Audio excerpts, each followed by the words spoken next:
Test வீலாக்ஸ் சேனலுக்கு உங்களை அன்புடன் வரவேற்கும் தோழர்களே. மதிய வணக்கம். வீடியோவோட ஒரே நாள் தான் தோழர். அதுக்கு முன்னால் என்னப்பா வீடியோவே போகிறதே இல்லை, என்ன ஆச்சு, இருக்கியா இல்லையான்னு கண்டிப்பாக ஒரு கமெண்ட் கண்டிப்பாக வரும்.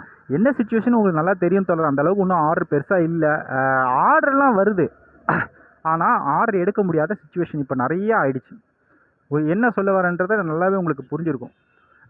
முந்திலாம் வந்து பார்த்திங்கன்னா இதே 6 to 2 மணி பார்த்திங்கன்னா இப்போ 2 ஆக போகுது. வீட்டுக்கு போயிட்டுருக்கேன், வேலை இல்லை. ஆக்சுவலாக பார்த்திங்கன்னா நான் எடுத்ததே பார்த்திங்கன்னா 150 தான் எடுத்திருக்கேன்.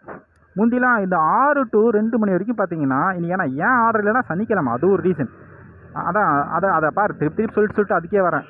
6 to 2 ஆர்டரு அப்போ வந்து எடுக்கிறோம் அப்படின்னா எடுக்கக்கூடிய சம்பளம் ஒரு நாளைக்கு 1000 ரூபா 1500 இருக்கும். இப்போலாம் எடுக்கிறது வந்து பார்த்திங்கன்னா 500ரூவாலேருந்து 600 650 ரூபா எடுக்கிறதே ஒரு பெரிய போராட்டமாக இருக்குது. இன்னும் கொஞ்சம் எக்ஸ்டெண்ட் பண்ணனா ஒரு 100 கிடைக்குது, அவ்வளோதான். எத்தனை மணி வரைக்கும்? ஒரு 3 மணி வரைக்கும் 4 மணி வரைக்கும் எக்ஸ்டெண்ட் பண்ணி ஒர்க் பண்ணோன்னா ஒரு 100 தான் கிடைக்குது. காரணம் என்னென்னா ஆர்டர் இல்லைன்றது காரணம் இல்லை, ஆப்புகள் பண்ணக்கூடிய தில்லாலங்கடி வேலைகள். இதெல்லாம் வந்து பிள்ளையார் சொல்லி போட்டு வச்சது யாருன்னா நம்ம போடுற தலைவர் தான். முந்திலாம் தனிநபர் சுதந்திரம்னு இருந்தது. தனிநபர் சுதந்திரம் அப்படின்னா ஒருத்தர் ஆர்டர் எடுக்கிறோம் அப்படின்னா அதை டைம் கொடுப்பாங்க நம்மளுக்குன்னு, ஒரு 5 செகண்ட் இல்லை 10 செகண்ட் டைம் கொடுப்பாங்க. அந்த ஆர்டரு நம்மளுக்கு செட் ஆச்சு அப்படின்னா அதை அக்செப்ட் பண்ணுவோம், செட் ஆகலை அப்படின்னா ஸ்கிப் பண்ணி விட்ருவோம். ஆனால் இப்போ அது கிடையாது. போர்ட்டலில் என்ன ஃபார்முலா ஃபாலோ பண்ணுறாங்களோ அதே பார்த்தீங்கன்னா எல்லா ஆப்பும் இப்போ ஃபாலோ பண்ணிட்டு வராங்க. ரைட்டா இல்லையா? என்ன ஃபார்முலா? ஒரே நேரத்தில் ஒரே ஆர்டரை 10 பேருக்கு ஒரே இடத்துல இருக்கிறவங்களுக்கு கொடுக்குறாங்க. அதில் யார் ஃபஸ்ட் எடுக்கிறாங்களோ அவங்களுக்கு தான் அந்த ஆர்டரு. மற்ற 9 பேரும் ஏமாற்றம் அடைகிறோமா இல்லையா? அதே இதை இப்போ யார் ஃபாலோ பண்ணுறா? ஆத்தாடி வண்டியா டிராக்டராப்பா இது? அதே ஆர்டரை அதே ஃபார்முலாவை யார் ஃபாலோ பண்ணுறா? போர்ட்டர் பண்ணுற ஃபார்முலாவை ஃபஸ்ட்டு வந்து ரேப்பிடோ ஃபாலோ பண்ணாங்க. அடுத்தது இப்போ ஓலா வந்து அதிகமாக ஃபாலோ பண்ண ஆரம்பிச்சிட்டாங்க. கரெக்டாக இல்லையா? உண்மையாக இல்லையா தோழர்? ஃபஸ்ட்டு போர்ட்டர் ஃபாலோ பண்ணதை ரேப்பிடோ வந்து ஃபாலோ பண்ணாங்க. அடுத்தது இப்போ ஓலா ஃபாலோ பண்ணிட்டாங்க. இன்னும் ஊபர் ஒன்று தான் இருக்குது. ஊபர் அது பண்ணிட்டாங்கன்னா நம்ம பசங்க ஒரே ஒரு கும்பிடு, மொத்தமாக ஒரு கும்பிடு போட்டு, எப்பா சாமி நான் 8 மணி நேரம் வேலை செஞ்சு எனக்கு கிடைக்கக்கூடிய சம்பளம் 500 வந்து இது பண்ணுறதுக்கு நான் ஏதாவது தனியார் நிறுவனத்தில் போய் வேலை செஞ்சுக்கிறேன். அவங்ககிட்ட திட்டு வாங்கிட்டோ உத வாங்கிட்டோ எப்படியாவது நான் சம்பாதிச்சிடுவேன். ஆனால் உள்ளே தான் இருக்க உள்ள ஆஃபீஸ்க்குள்ளே தான் வேலை செய்ய போகிறேன். ஆனால் அதே சம்பளம் எனக்கு கிடைக்க போகுது. 15 ரூபா 20 ரூபா அவன் கண்டிப்பாக கொடுப்பான். அதே 8 மணி நேரம் தான். இது நாய் பழப்பாக இருக்குது. 500 சம்பளம்னா 8 மணி நேரம் வேலை செஞ்சு அந்த 500 எடுத்து 200 பெட்ரோலு, என்னோட சாப்பாடு செலவு, மற்ற செலவு 100 வீட்டுக்கு கொடுக்க போகுது 200 தான் இருக்கும்.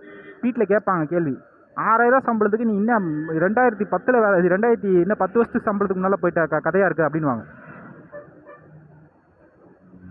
ரைட்டா இல்லையா? ஃபஸ்ட்டெல்லாம் ஒழுங்காக இருந்தது இல்லை. இப்போ ஊபர் ஒன்று தான் இருக்குது. ஊபர் உண்மையாக சொல்ல போனால் தோழர், ஊபர் ஒன்று தான் வந்து பார்த்திங்கன்னா தனிநபர் சுதந்திரம் இருக்குது. மற்ற எல்லாரும் வந்து மாற்றிக்கிட்டு இருக்காங்க.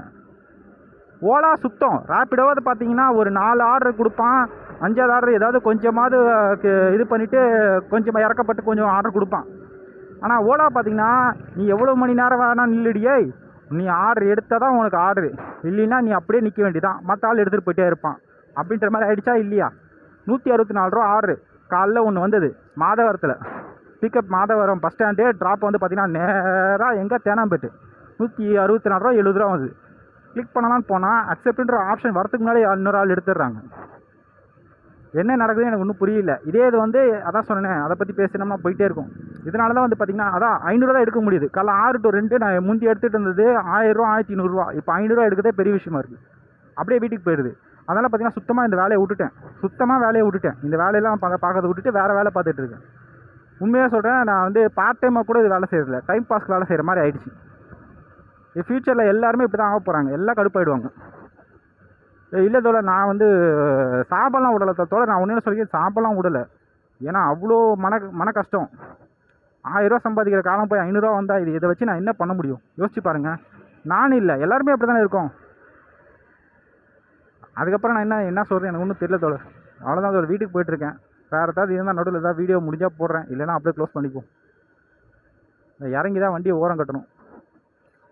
என்ன பேசுகிறதுன்னு தெரியல எனக்கு. ஆக்சுவலாக உண்மையில் எனக்கு முந்தி மாதிரி ஜாலியாக பேசுவேன். அந்த பேசுறது கூட இப்போ அந்த ஒரு அக்செப்ட் பண்ணிக்க முடியல. அதுக்காக இதை ஃபீல் பண்ணிட்டுலாம் இருக்கக்கூடாது தான். ரைட்டு, நம்ம வாட்டி வேறு வேலையை பார்த்துட்டு போயிட்டே இருப்போம். நம்ம ஏன்னா சந்தோஷமாக இருந்துச்சு.